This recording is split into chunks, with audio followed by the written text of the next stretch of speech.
Hey, it's What's Up Wednesday with James, and today I'm going to bring you a topic off of our purchase and sales agreement, and we're going to talk about item number 10, which is the brokerage relationship. So we're going to talk about agency disclosure as far as agency relationship is concerned. And it's kind of interesting that when you are either representing the seller or representing the buyer, there's basically two ways to represent each. And we'll talk about the seller first.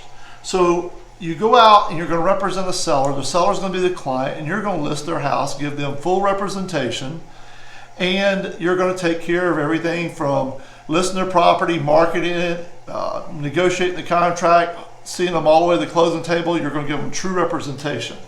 And when you do that, they're a client, and to make that client relationship take place, you have to have an exclusive listing agreement. That's another contract signed between the listing broker and the seller to sell their house. Now, there's sometimes you may come across a for sale by owner. Some people call it a FSBO. This is the second thing. They may be in a situation where they want to sell the house themselves, and you may have the buyer. And so you knock on the door and you ask the seller, if I was to bring you the buyer, would you be willing to pay me a commission representing the buyer? In that case, the seller is now a customer. And to make that work, you would have an authorization to show unlisted property. So on the purchase and sales agreement under 10A, under 10B, the seller broker is, in this case, for example, Southern Classic Realtors, is either A, representing the seller as a client, or B, working with the seller as a customer. So if you represent the seller as a client, you should have an exclusive listing agreement to back that up.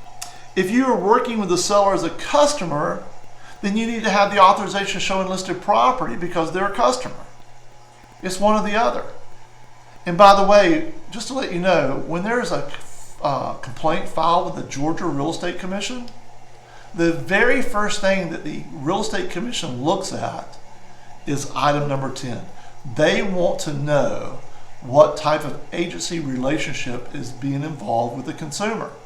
And so if you mark that you're representing the seller as a client, you better have that exclusive listing agreement signed and prepared before you market their property and enter into a contractual agreement to sell their house. Flip side, let's flip over to the buyer side. Buyer under 10A, buyer's broker is Southern Classic Realtors and is representing the buyer as a client. Well, guess what?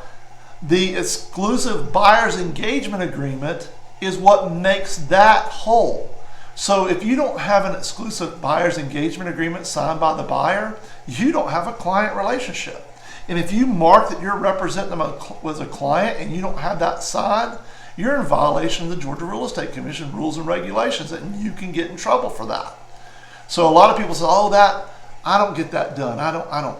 We do for the listing side, but we don't do for the buyer side. Where you're not doing it right. You're making a huge mistake. Stop doing it.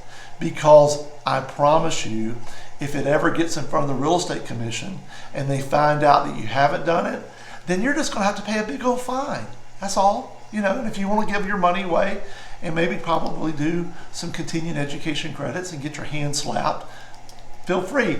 But at my firm, we're locking this down. We need to make sure that we're doing our job properly. And if we're going to represent the buyer as a client, my agents need to get the buyer to sign an exclusive buyer's engagement agreement. If you're doing it for the seller side, you ought to do it for the buyer side. Now, what if the buyer is just going to be a customer? You're not representing them as a client. Well, then you would just have them sign a customer acknowledgement agreement. It just says they acknowledge that they're a customer. And we can get into the difference between a client and a customer, and I make that really simple, the difference between the two. When you represent somebody as a client, you're using your brain. You're answering their questions. You're giving them the obligation and the loyalty that you need to take care of their best interest in that transaction. If you represent somebody as a customer, you're pretty much not using your brain. Well, what do you think about this? You can't answer the questions. You have to just say, Mr. Buyer, what would you like to put in here for the purchase and sales agreement? What price do you want to make that offer? Well, what do you think? As a customer, you can't answer that question. As a client, you can give them all the advice you want to, as long as you're maintaining the rules and regulations of GREC in the Code of Ethics, which Code of Ethics Article number 1 basically says that you are to be watching after the best interest of your client above and beyond your own interest. So make sure that when you are representing that client, whether it's the buyer or seller, you're always working for their best interest, not yours. So I hope today clarifies the brokerage relationship with agency between a client and a customer, whether you're on the seller side or the buyer side. It's very important to establish that up front and make sure that you're following the rules and regulations set forth per the Georgia Real Estate Commission. Even the South Carolina South Carolina Real Estate Commission, Alabama, they all have their rules of establishing the relationship up front, not after the fact. It's kind of too late after the fact, you know. So again, you can read this information.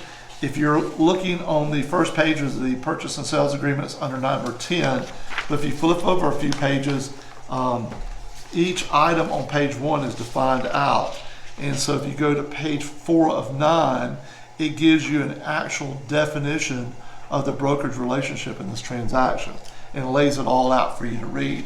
So make sure that you are buyers and sellers are understanding what you're signing, right? Make sure you always understand what you're signing. And hey, agents, make sure you're explaining that relationship up front too. Do your due diligence. Make sure you're doing your job. Be a professional. And that way, you know that you're helping those clients and customers succeed at the highest level. All right, guys, it's been What's Up Wednesday. I hope it's helpful, beneficial to you. I always want to bring you good value.